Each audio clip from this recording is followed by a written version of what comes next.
Hey everyone, welcome back to Corporate Decoder, the place where we unlock the secrets hidden in corporate filings. Today we're diving into Paramount Global's latest proxy statement, and let me tell you, it's more than just a request for your vote. There's a real power struggle brewing beneath the surface. We'll unpack a potential boardroom shake-up, executive compensation, and a controversial policy proposal, and what this all really means. But first, if you're into decoding corporate documents like this, make sure you hit that subscribe button and join the discussion in our Discord server. The link is in the description below. This proxy statement is dated June 20, 2025, and it is an invite to Paramount stockholders that own Class A common stock to vote on important issues at the annual meeting on July 20,000 stockholders will be choosing the people that run the company by voting for the board of directors. Here is a key thing to know. National Amusements, Shari Redstone's company, controls around 77% of the vote, and they intend to vote with the board's recommendation, so the board is basically confirmed. Now, let's talk about these directors up for election. There are 7 nominees, but only 4 are already on the board. That means we have 3 new faces: Mary Boyce, Charles Ryan, and Roanne Sragow-Licht. This might signal a change in direction for Paramount as new voices join the table. But here's something to consider. The board has determined that 4 of the current directors and all the new nominees, except Shari Redstone, are independent. This is important. It means the board should act in the best interest of all stockholders, not just National Amusements. Now, let's move on to the money. Executive compensation. Paramount says its goals are to pay for performance, be competitive in the market, be flexible, and focus on shareholder value.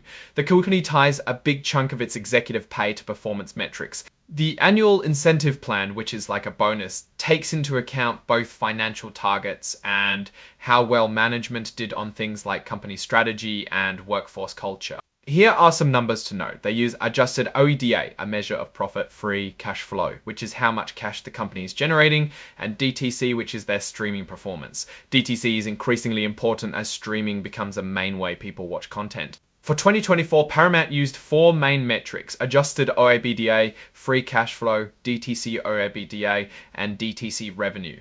The committee used its judgment to adjust these, but it kept a minimum payout limit if a member took too many risks. This might indicate that profitability is a main goal, as the company attempts to improve its financial results. The long-term incentive program rewards executives with stock and units for long-term achievements. At the top, about 81% of the CEO's pay and 80% of the other top people is at risk, which basically means they are only getting paid if Paramount succeeds.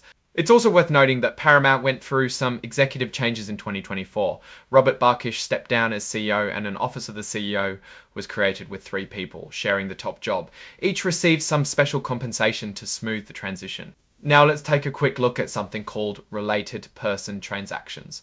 It looks like National Amusements, Shari Redstone's company, licenses movies from Paramount.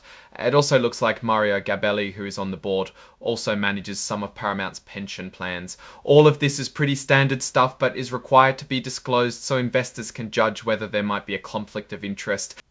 Speaking of conflicts of interest, Paramount has a policy to review any transactions with related people to make sure they are fair. One more thing, a stockholder is proposing that Paramount release a report outlining risks with its equal employment opportunity policy.